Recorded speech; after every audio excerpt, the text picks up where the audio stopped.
Hi guys! Welcome back to my channel. Again, my name is Jap. Kumusta po kayong lahat? So yun guys, maraming salamat po pala sa walang sawang pagsubaybay sa ating pong daily love reading. And kung ikaw ay bago pa lang sa ating channel, mag-subscribe na po kayo. Then i-click mo na rin yung ating notification bell para lagi kang updated sa ating mga bagong upload. So hayan, tingnan natin guys, kanina bang love reading to? So, wala tayo kahapon. Ayan, nag-day off naman ako kahit isang araw lang. So, tingnan natin guys, kanina ba itong love reading? Okay. So guys, ayan, in-upload na pala natin sa kabilang channel yung pang second quarter ng taong 2025. Ayan, sa mga interesado, panoorin nyo na lang guys sa Jade Diaries. Single sign, sa mga naghahanap ng single sign. Doon tayo guys nag-upload, okay? So, tignan natin. Kanina po itong love reading, spirit guide. Meron tayong stand up for yourself. So, ngayon parang tumatapang ka na. Natututo ka ng ipaglaban yung sarili mo, ipagtanggol yung sarili mo. Pwede kasing sa matagal na panahon, ikaw yung nagpakumbaba, ikaw yung parang naghahabol, ikaw yung nanunuyo. So, ngayon kasi parang may nababago sa inyo. Okay, may nababago sa pananaw mo dito. Ayan, no? Parang hindi na to tama. Ganun yung na-feel ko sa inyo eh. Parang hindi na to tama. Kailangan siguro meron akong gawin, no? Okay. So, ayan guys. Parang tumatapang na kayo. Malakas ang energy ng mga ear sign dito, no? Aquarius, Gemini, Libra. Okay, ayan, no? Dati parang masyado kang minamaliit.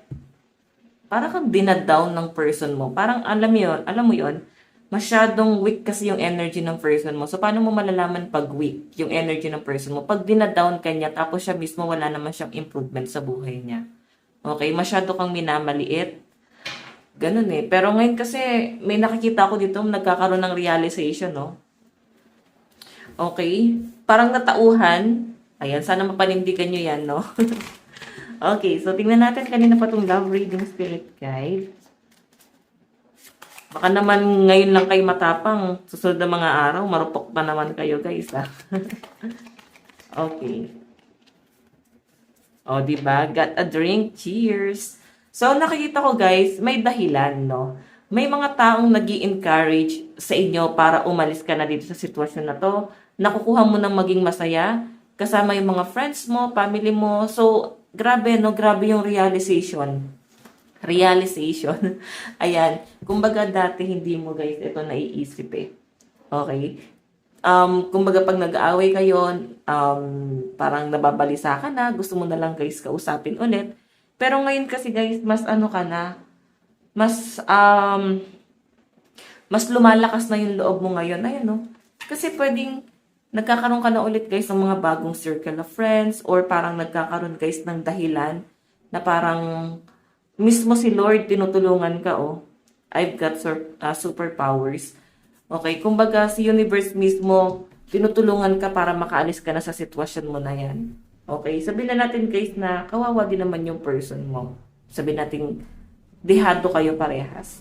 Pero at least guys, 'di ba, once na i-let go nyo na yung isa't isa, mas gumagaan. Siguro kailangan nyo lang muna talagang i-let go. Then, etong paghiwalay na to yung magiging dahilan para parehas kayo magkaroon ng realization. Pero ikaw kasi, grabe yung realization. Kumbaga talagang wala na tong balikan. Ganyan yung nakikita ko sa inyo. Okay, tignan pa natin.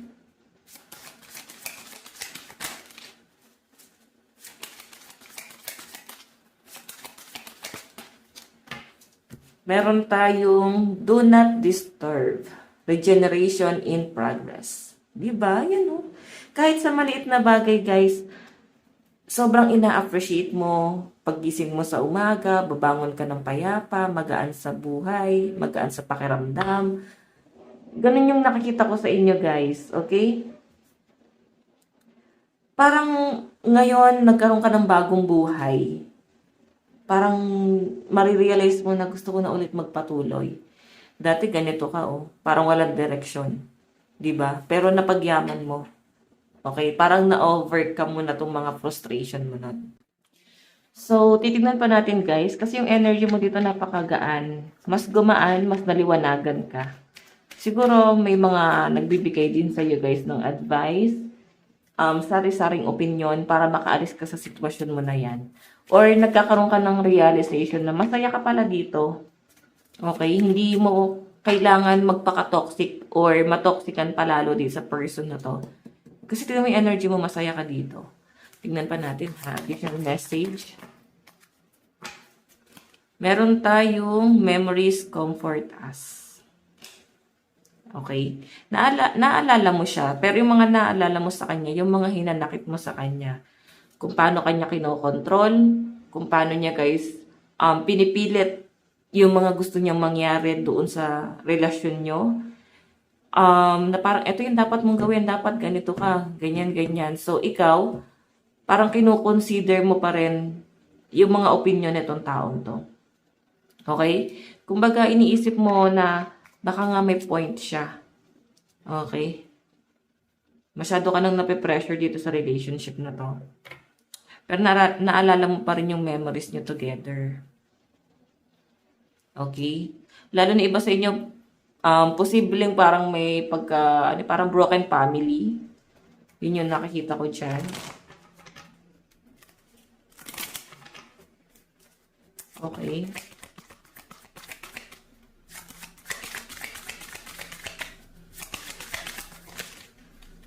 Meron tayong you are here. Okay. Lumiliit yung mundo mo eh. Parang nanliliit ka dun sa person mo. Okay. And sa pinapakita sa akin dito guys, parang kailangan mong i-release yung pressure. Okay. Yung tipong naiipon yung galit mo, sama ng loob.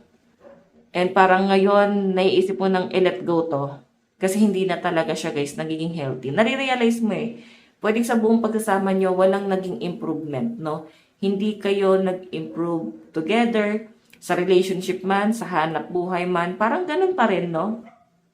Ganun pa rin, walang naging usad na nangyari. Okay, so yun yung mga nare-realize mo dyan, or posibleng dapat mong ma-realize. Tignan pa natin. Meron tayong God get some fresh air. So, kailangan mo magmuni-muni, kailangan mo mag-unwind, mag-relax. May nakikita kasi ako dito guys, meron ka pang dapat asikasuhin. Baka ka naiisip mo rin guys na, alam mo yon parang bar exam ata to, board exam. Basta may magpo-focus ka sa career mo. Parang wala kang ibang dapat gawin kundi ito, no? Kailangan pagyamanin mo muna yung sarili mo. Ganyan yung nakikita ko sa inyo. Ayusin ko lang to guys. Wait lang. Okay, sige. Tingnan pa natin. So, inaayos ko na guys. Tingnan pa natin. Kanina ba itong love reading? So, yun guys, meron tayo. Ayun, no? Sabi ko sa inyo eh. Masyado kanyang pinipilit, no? Pinipilit kanya sa mga bagay na bagay na dapat mong gawin, no? Tignan mo, galit pa siya dyan. So, pag sinabi niyang huwag kang sumama dyan, for example, reunion naman ng pamilya, pwedeng hindi ka talaga sasama, kundi pag-aawayan nyo. So, alam niyo yan guys, wala sa hulog, no? Wala sa lugar yung kinagagalit. Okay. Meron tayong, ayan, huwag kang magmadali, no? Pwede kasi guys na napoprostrate ka, huwag kang magmadali pagdating sa relationship. Kailangan mo dito yung slowly but surely. Yung tipong hindi mo kailangan magmadali na makahanap ng partner, okay lang na mabagal. At least, sure ka sa taong to. Okay? At least, tamang tao yung makukuha mo. Kasi pag nagmadali ka, pwedeng mali kasi yung makuha mo eh. Okay? Ikaw rin naman yung magsasuffer kasi ikaw ang makikisama dyan. Okay, sige, tignan pa natin guys. Ayan. May mga water sign dito, no? Cancer, Pisces, Scorpio.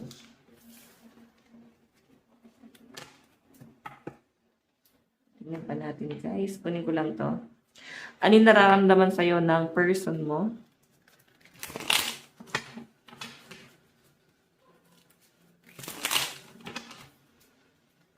Nararamdaman ng person mo? Iniisip-isip ka niya ngayon. So, ayan. Iniisip-isip ka niya ngayon. Maraming nagiging realization ngayon yung person mo. Yung tipong bakit hindi ka na nagkahapol, bakit nagbago ka na ngayon. So, alam mo yung problema sa person mo, biniblame niya dito yung mga taong nakakasama mo na parang sinasabing, parang sila yung nagiging dahilan kung bakit nagbabago ka. Okay? Ni hindi niya guys, man lang sinisisi yung sarili niya. Okay. Okay. So, hayan guys. Feeling ko yung person mo, parang nagpipigil siya ngayon ng emosyon, no? Gusto kanyang kausapin. Pero kasi, nararamdaman niya kasi dito na parang bumibitaw ka na talaga ng tuluyan. Okay, sige. Titignan pa natin guys, ano yung tingin sa'yo ng person mo ngayon.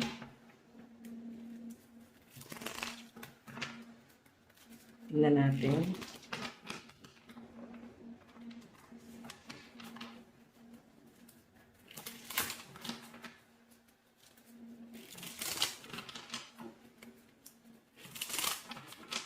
Tingin sa'yo ng person mo ngayon.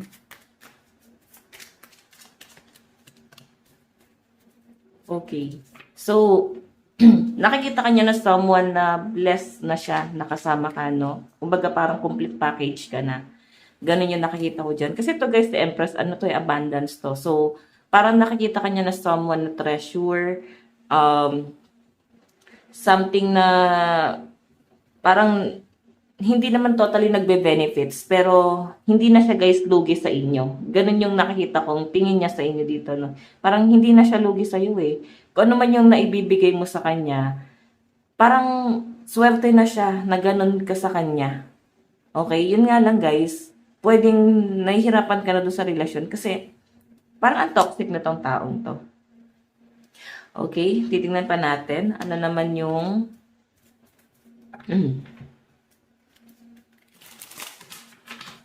tingnan natin ano naman yung tingin. Okay. Action ni person. Ano yung action ni person sa relationship na to?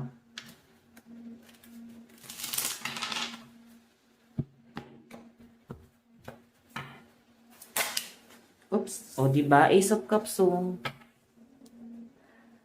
naku. Yung person mo, nakikita ko na mahal na mahal ka. Kung bakit siya guys nagiging ganyan sa inyo. Takot siya eh. Takot siya na baka pag naging successful ka na or maging masaya ka na sa iba, makalimutan mo na siya. Kumbaga ganun mo na siya guys kadaling bitawan. Okay, ganun yung pinapakita sa akin dito. Okay. Kasi ito guys, pag lumabas to, fear yung love niya sa'yo. Yun nga lang guys, kahit sabihin natin fear, napaka-toxic na eh. Hindi mo na siya guys makonsider na talaga bang fear to. Kasi, parang pansarili niya na lang itong ginagawa niya. Oo. Para na lang talaga yun sa sarili niya. Tingnan natin, ano yung outcome. Ginagawa niya lang to dahil takot siya na mawalan or natatakot siyang ma-frustrate dito sa pagkasamang to. Meron tayong Queen of Wands. Ito yung outcome. So, tukso kasi to eh. Maraming tukso sa paligid niya, no? Pwede ngayon niya lang guys hindi pararamdam. Pero sa mga susunod na mga araw, babalik na naman siya sa dati. Okay? Hindi siya mahihirapan na i-let go kayo. Ngayon lang to, nahihirapan siya kasi yung attachment. Pero ang pinapakita kasi sa akin guys, Queen of Wands, tukso, no? Maraming tukso sa paligid niya. Tignan natin guys yung zodiac sign sa side ni person. Meron tayong Taurus, Capricorn, Leo, Sagittarius, Aries, and Virgo. Meron tayong Gemini, Aquarius, Pisces, Libra, Scorpio, and Cancer energy. Tignan pa natin, ano naman yung nararamdaman mo sa person mo?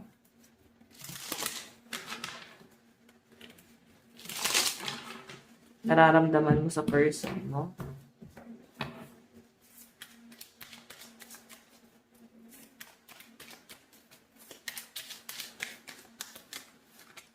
Meron tayong 7 of Cups.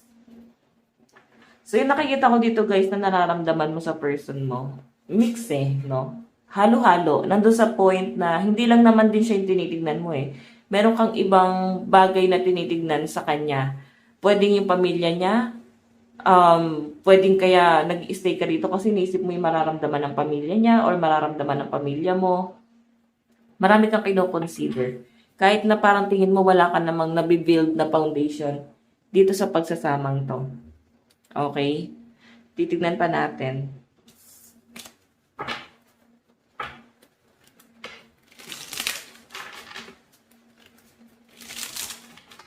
Anong tingin mo sa person mo ngayon?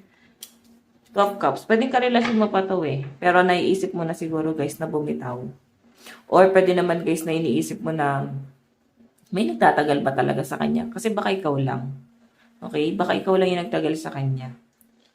So, nakikita ko pa rin kasi dito guys yung magagandang plano mo sana, no? Dito sa pagsasamang to. Marami kang magandang plano, maayos na plano.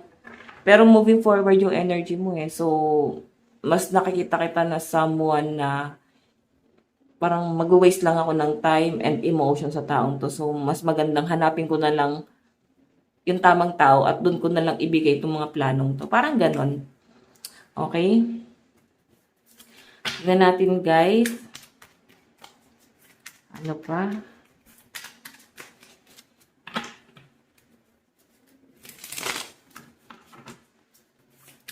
Okay.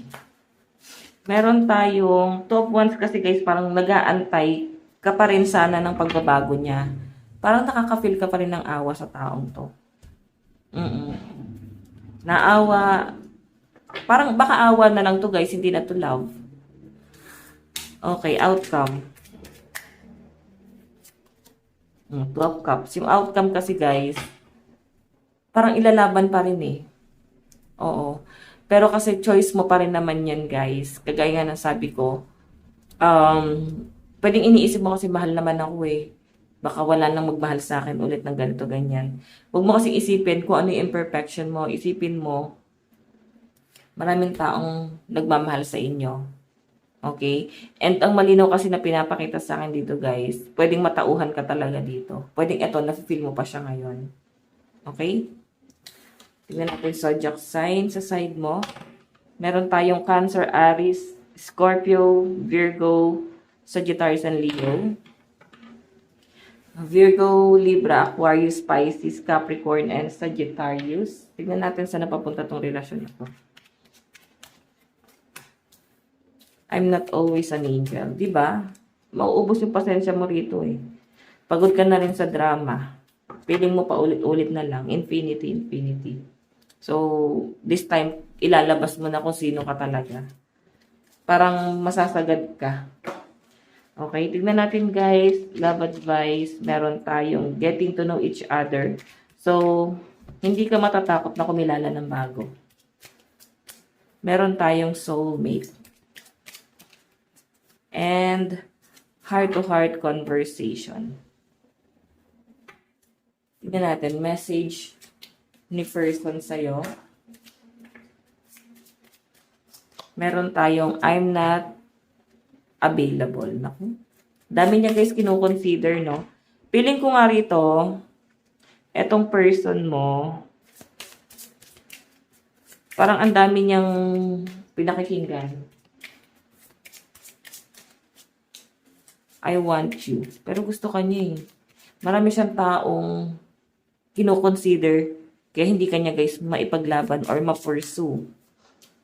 I wonder if you are happy without me. So yan. Feeling ko rito guys, talagang ito ay pa-end na, no? Or pwede naghiwalay kayo, pero pwede nyo pa naman daw to ayusin. Yun nga lang iniisip ng person mo, magiging masaya ka ba or ito ba yung ikaliligaya mo? Ganun eh. So yan guys, ito lang po ang inyong daily love reading. Bukas po ulit. God bless and love you all. Bye-bye.